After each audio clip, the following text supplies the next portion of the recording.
Took the Polaris apart. Look how high it's sitting without all those batteries and all those extra parts. We took it apart. Went ahead and how well you can see this. We took all the panels off. Because you notice we cleaned it up, we took it apart, and like here's the bottom panel. And that the battery acid, it just, you know, it eats through this metal. So we're gonna wire wheel these. This is metal. We're gonna wire wheel these and paint them. It'll give it a few extra years. And most of this is just plastic paneling, of course. You know, this goes back here, and there's a side panel, of course. There's side panels, and but no real big deal. But we took it apart, got the batteries out. So the batteries I have down at the place I bought them. I wanted to talk to you in person, but what happened was I took it in to the Polaris dealer, to NorCal Motors Power Sport on Santa Rosa Avenue, and they came back and they said, well, you got 5 bad batteries, and I told you that. And so I went to the battery guy. I said, hey, is there any way that, you know, those batteries were on their way out when we bought them? And he said, no. He says, we sell a ton of those.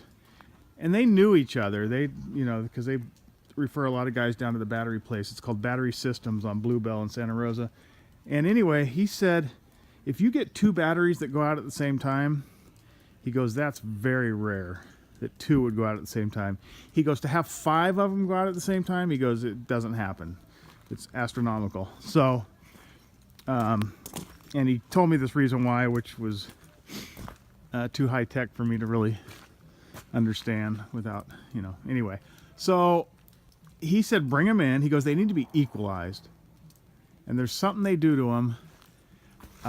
Something about the battery acid being on the wrong side of the panel, and it blah, blah, blah. And they have to drain them all down and bring them back up. And anyway, it takes about a week to do all 8 batteries.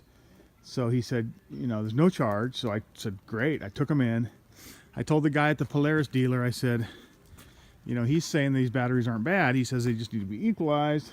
And he said, you tested them wrong, because they use that tester. Remember, we talked about it a while ago, this tester that zaps them, and I forgot what they call it, but that's not the kind of tester you use on these type of batteries. That's the kind you use on a car battery. Anyway, so the battery systems place, they have the batteries. They're going to redo them all. We did not get charged from the Polaris dealer because basically he misdiagnosed it, maybe. And he's going to wait until they, you know, until we get it all back up, get all the batteries equalized back in. And then he said, then we can test other things like the charger and this. I think it might be the charger. That's what my guess is. So once we get the batteries back, I'll take it to the Polaris dealer and we will let them check things out and see what they can find out. There's only a couple other things it can be that's wrong with it. So in the meantime, like I said, we're cleaning it up real good. We're going to redo all the plates and just get it all cleaned up. And make it, like I say, make it last a little bit longer, because that battery acid will eat right through that metal, and we'll be ended up buying new plates and stuff. We don't want to do that.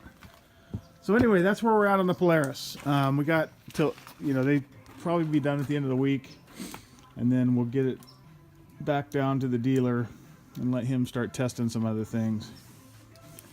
So that's it. I hope I can get this video to you. And if you're watching it, then I succeeded.